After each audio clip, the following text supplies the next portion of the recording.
انسان کی کچھ ایسی عادات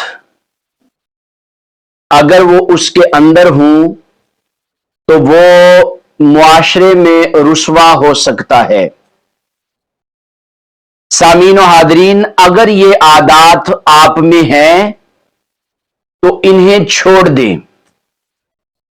پہلی عادت، بد چلن سے دوستی، یعنی ایسا شخص جس کا بولنے کا انداز یا اس کی چال چلن ٹھیک نہیں ہے، اس کی دوستیاں یا بیٹھنا ایسے لوگوں سے ہے کہ جن کے کردار ٹھیک نہیں ہے، تو ایسے شخص سے دوستی کرنے کا مطلب یہ ہے کہ آپ اپنے آپ کو رسوا کر رہے ہو، کیونکہ انسان جس طرح کی صحبت میں بیٹھے گا اسی طرح کا اس کو رنگ چڑھ جاتا ہے۔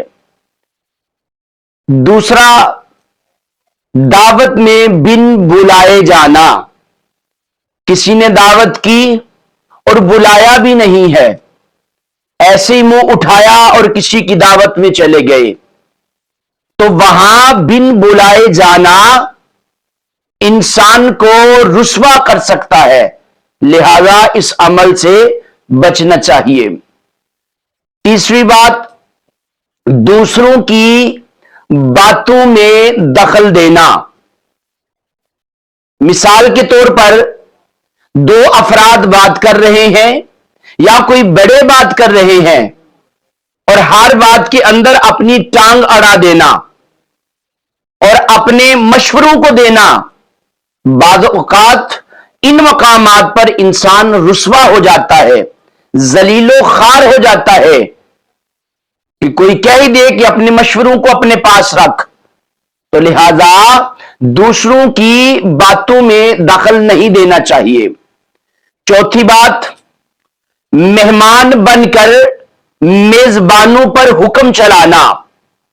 بھئی آپ کسی کے گھر میں مہمان گئے ہیں تو وہاں اس طرح کی باتیں کرنے کی کیا ضرورت ہے کہ جیسے آپ ہی اس گھر کے بڑے ہو، آپ وہاں پر حکمرانی یا حاکمیت کا ظاہر کر رہے ہو، تو اس طرح مہمان بن کر میزبانوں پر حکمرانی کرنا انسان کو ضلالت میں ڈال سکتا ہے۔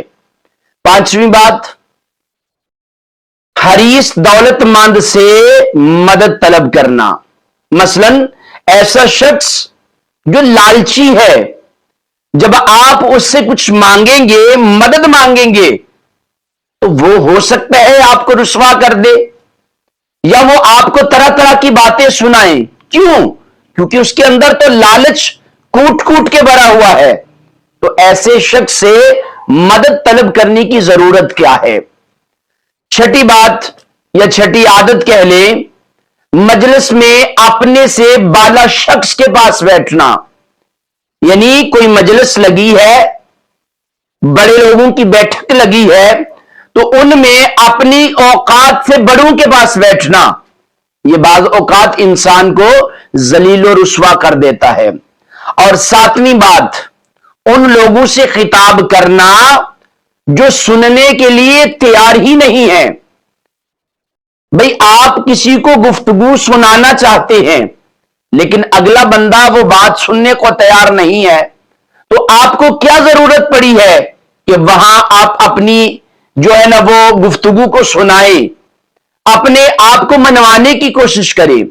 یہ عقل مندی نہیں ہے کہ جہاں آپ کی بات کو کوئی سن نہیں رہا وہاں آپ اپنی بات کو سنانا چاہتے ہیں۔ اگر یہ